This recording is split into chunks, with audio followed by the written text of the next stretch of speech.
Hello, in this video you will learn about one of the most important subjects when it comes to breathwork, which is focus. By the end of the video, you're going to have a much clearer understanding of what focus really is and how to improve your neurological resource allocation.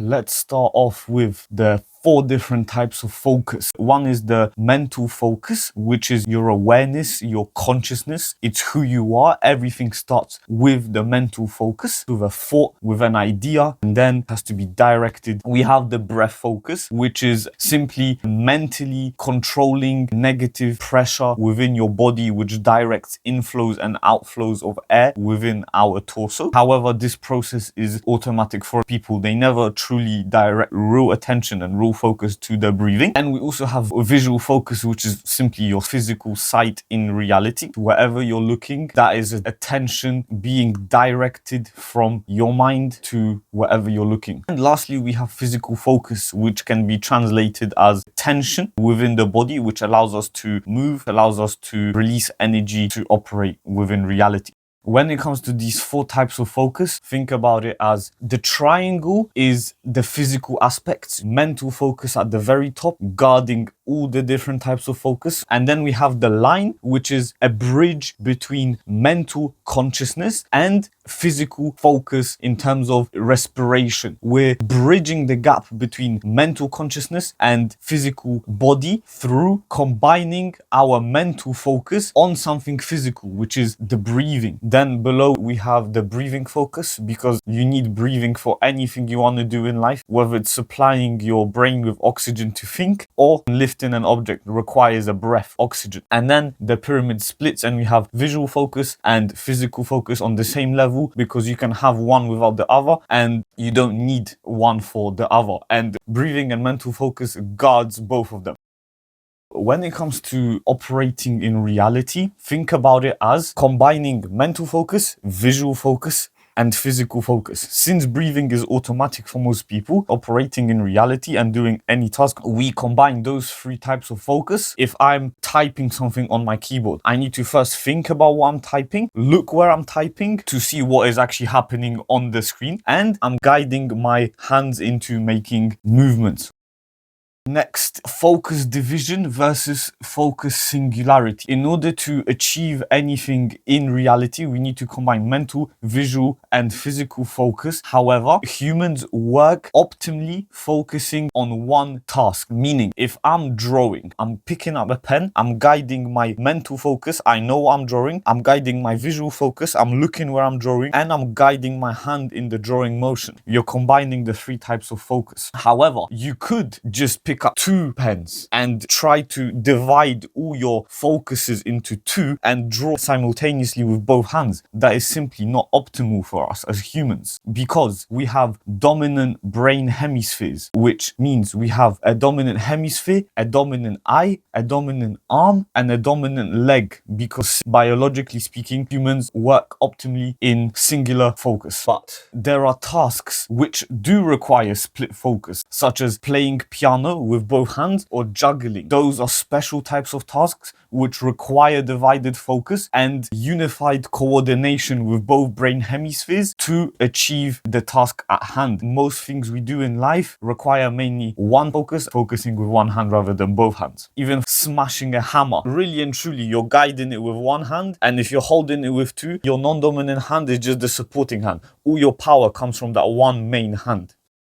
So think about it as whenever your eyes are open, everything is battling for your attention, and any new stimuli you add into your brain is dividing focus. So for example, if I am reading something, that's me focusing mentally and visually. However, I can have my neighbors talking in the background, and that adds extra words to my ears, auditory focus, which causes my brain to use resources trying to listen what those words are, because it's an automatic process. My philosophy, it's all about combining focus and not letting your mind wander. And that is a flow state by definition. Flow state being you're fully immersed in what you're doing, you're mentally focused, visually focused if need be for that task, and physically focused, and there's nothing else bothering you. You lose track of time, your mind is not spamming you with random thoughts, you're truly focused on what you're doing and nothing else. Next is what I like to call mental focus levels. Think about it this way. I can do a normal conscious inhale. I can do a more intense inhale. I can do an even more intense inhale. Let's think about mental focus levels in a physical context. I can hold my hand out still. I can tense my hand gently. I can tense more. I can tense it a bit more. I can tense it a bit more. Those are regulation of mental focus levels. It all starts in the head and I'm guiding it through a physical focus in reality. When it comes to visualization, which is mental focus plus intention, so we're combining our intention of seeing an image with our mental focus, which allows us to see images inside our minds.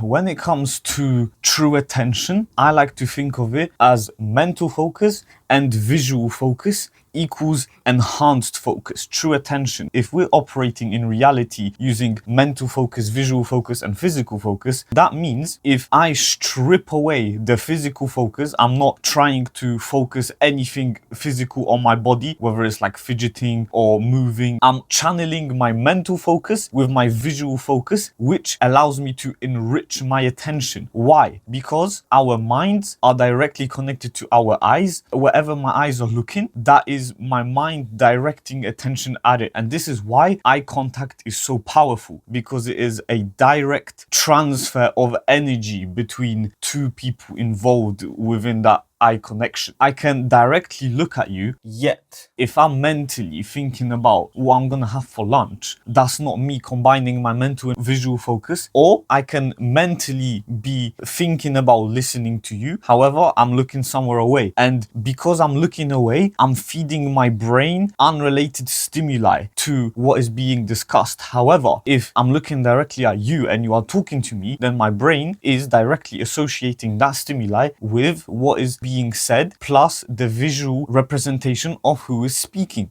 which intensifies our processing capabilities. Simply, it goes back to the idea of split focus and singular focus. If I'm looking at you and mentally combining listening to you, combining the stimuli. However, if I'm looking elsewhere and trying to listen to you, then my brain has to split the processing capabilities between looking at something random and listening to your words and processing them.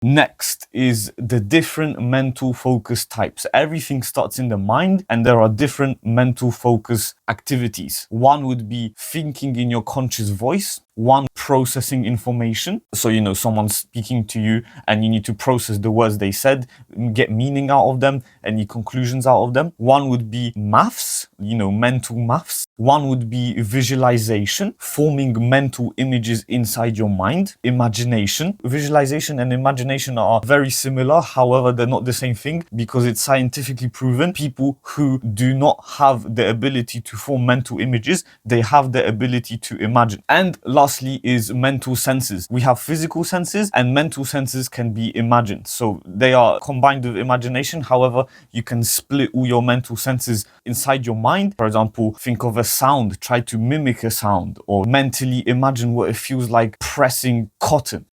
Next, we have focus, willpower, and discipline. It's a linear sequence where we need to be first focused on something.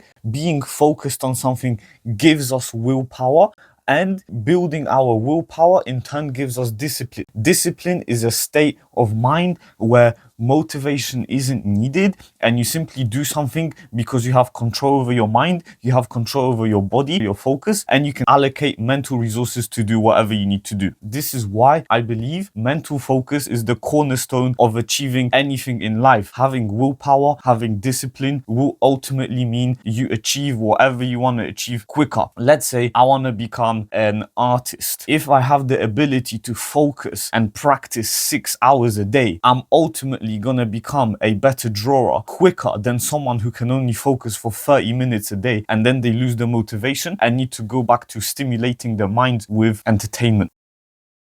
Think about it this way: the longer the task, the more willpower you get, and the more intense you are focused, the more willpower you get. This means the best way to train focus is to keep maximum intensity for the max duration of time, because you are compounding the duration with the intensity, which improve each other simultaneously, and that is how you truly train focus, that I like to call the focus compound. If you want to improve your focus, you can do that by breathing, and by breathing we improve our focus and we channel that into one another, because you're training focus and breathing at the same time. In a physical context, you can do a max sprint for a short duration, let's say 100 meters, as fast as you possibly can. You can do a slow long distance jog trying to do 20 kilometers, or you can do max intensity, max duration, which is, instead of capping your sprint at 100 meters, you sprint as fast as you possibly can for as long as you can. A normal 100-meter sprint would be max intensity with short duration. A long distance jog would be low intensity with high duration.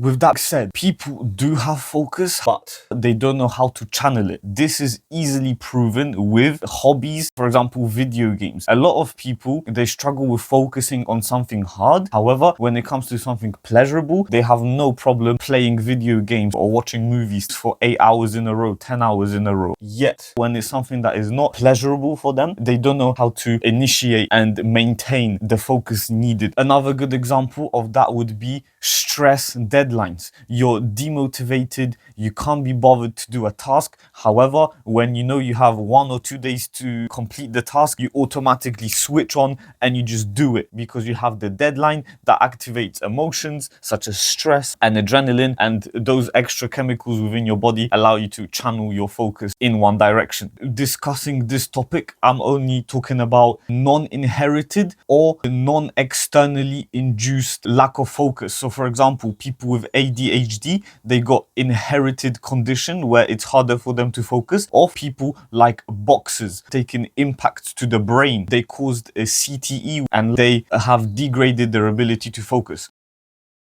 There are few reasons why people lack focus. One would be stress, one would be overstimulation. And with entertainment, one would be shallow breathing, because that means we have under-oxygenated brains and bodies. And lastly, lack of discipline, lack of exercise, and lack of doing things we don't want to do because our minds just seek comfort.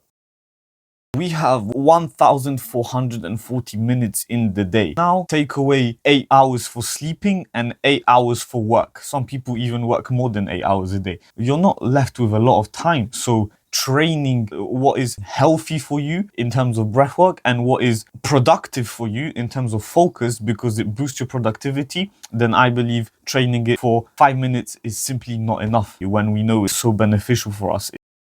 Think about your focus as an interface between your inner world and reality itself. Everything at the end starts in your mind. The best example is Stan Lee and Spider-Man. Stan Lee imagined Spider-Man inside his head. It was just an idea inside his mind, and his mind was powerful enough to make it a global phenomenon. A superhero all originated in one person's mind.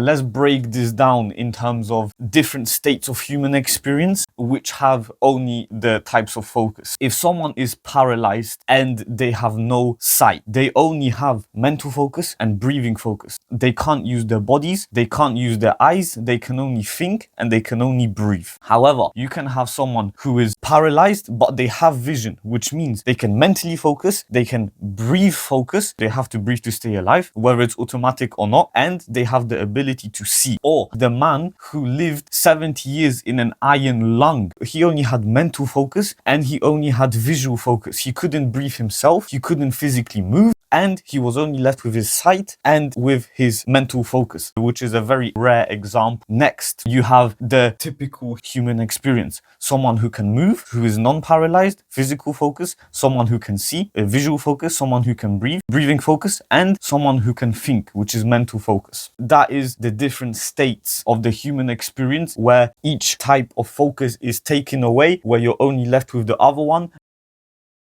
I would like to end with a physical demonstration. Let's pretend you are talking to me and I am listening, utilizing all the concepts that you have learned today. As you can see, my mind, my eyes, and my physical focus were all directed at the camera, pretending you are talking to me. All three of my focus types were channeled into listening. Let's pretend you are talking to me again. As you can see, in the second example, my mind, my body was visually bopping to a song inside my mind, which indicates my mind is not focused on what you're saying. Visually, I was looking around the room, which also indicates I am not focused on listening to what you are saying. Lastly, you could see my body was bopping around, I was fidgeting, moving around, simply because I wasn't listening to you. And this is a visual representation of what it truly means to channel your three types of focus into reality, which translates into attention. This was my video about focus, my personal understanding. I hope that was insightful. The more focus you have, the more willpower you have, the more disciplined you are, which means you're eliminating your need for motivation. When you need to do something, you simply just get on with it. No immature behavior, no rewards before, no rewards after are needed, simply because you got discipline and you can activate and channel your focus into a coordinated, singular direction, achieving your task at hand. I really do believe focus is one of the most important things you can train in life. That's why I spend a lot of time educating myself on what focus is and how to train it the best. I've trained my focus mentally, physically, visually. I'll get onto all those things in due time. If you got any feedback on the video, please let me know in the comments below. If you enjoyed the video, consider giving it a like or subscribing. If you got any video suggestions as well, let me know. Next, in terms of focus, I'm gonna cover breathing focus in depth.